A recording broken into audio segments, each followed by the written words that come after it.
There's a red house over yonder, baby. Hi friends, Mark Holmes here in Culpeper, Virginia, and behind me is a house built in the 1850s that was even once used as a Civil War hospital. Now you may be wondering what I'm doing here and what this has to do with the red brick house.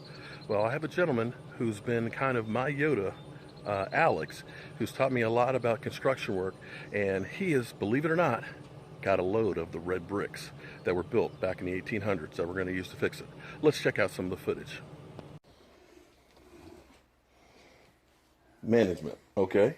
Yeah, see here, you have the principals. I can't see too good, but the principals never could read. But the principles of management are in here. Just remember that. You see them, management concepts, but they're here. There's 5 principles to management. What are the 5? You got a plan. I ran out to get the book. You got a plan. You got to staff your plan. Okay. You got to coordinate your plan. You know, that's going on through your customers. Right. You got to follow up on your plan. And you got to supervise your plan. All right. Those are 5 principles. Okay, so if you don't have those, if you're missing one of those, it's going to fall up. Okay. Yeah. So you can look at these dudes here. See all that? You can get a knife and just scratch right all the way through that. Right, yeah. You can't do that like that because there's cement in it. You see that? Like so this was original when the house was originally made, and this was done. When was that probably done?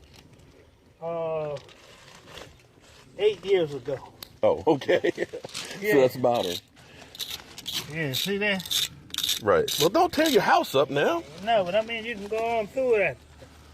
You ain't gonna do that like, you ain't coming over here to do that. Right, so these were jet cracks that were repaired. Huh? These were jet cracks that were pointed up. Now, did they use the limestone mortar and stuff in there? No. Now, that's what you got to be careful of. Because you got to put sand in it. You can't put a stronger mortar base than what they have over here. Right. So you got to get the old guy that knows how to work on the goddamn thing. The lime mortar. Yeah. Can't use regular Portland because what I was told is it doesn't weep like the old stuff does in between the freeze and thaw. They gotta breathe. Which brings up the other question of the paint being on the building. Huh? Where it's painted. Yeah, see, they fucked up when they did that. Okay, so thanks to Alex, we've got some bricks to take care of our house here. And fortunately, we now have bricks from the 18th century, so that way it'll match up about as close as you can have with this. You know, you can't just go to Home Depot and buy bricks from the 18th century. Now what I want to show you is 3 bricks. One of these bricks is actually from the red brick house, one is from Alex's house, and the other one is actually a handmade replica. So can you tell which is which? Probably you'll say that this is the handmade replica because the color looks more like consistent of today's bricks.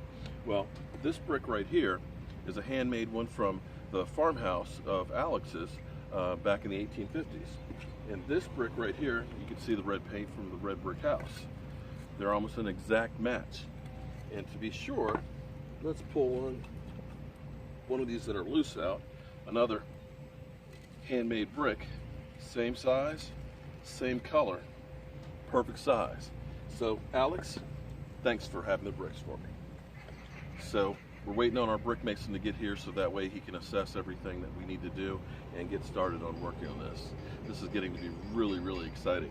The fact that I've got bricks from a house that's built around the same period is just amazing. That ain't falling way in if you want to straighten it up some, you know? Right. I would say we'll take it up to about here. Let's take it up at least about here. Okay.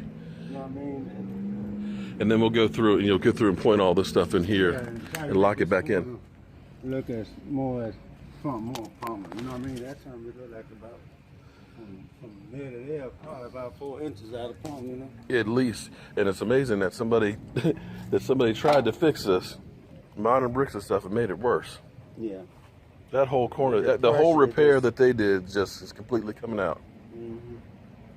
cool about what we need to do, get all this bad stuff out, back to this. Uh-huh. You know, before this stuff go, all of this will go. But for the age that this house is, It looks good. how, you think it looks good then? Yeah, all this shit is nice and hard. I seen newer houses around Stanton, you know, probably made in the 70s with mortar. You can, they ain't put enough, they got too much sand in it. You can scratch it like that. And it comes off? Yeah. Okay, so we take care of that corner and that'll be good to go. No, just 2 corners. Yeah.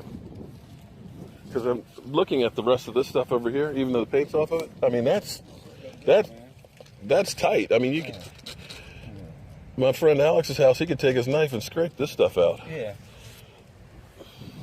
Now, one of the interesting details that most people probably haven't noticed about this house, and another reason why I want to take the porch off, is when you look at our detail up here, you can't really see this from the road because the porch hides it, but you see this fan detail for the header.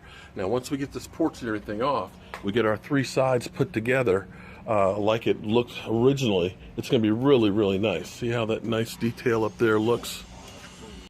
Yeah, can't wait to get that set. There's a red house over yonder, baby.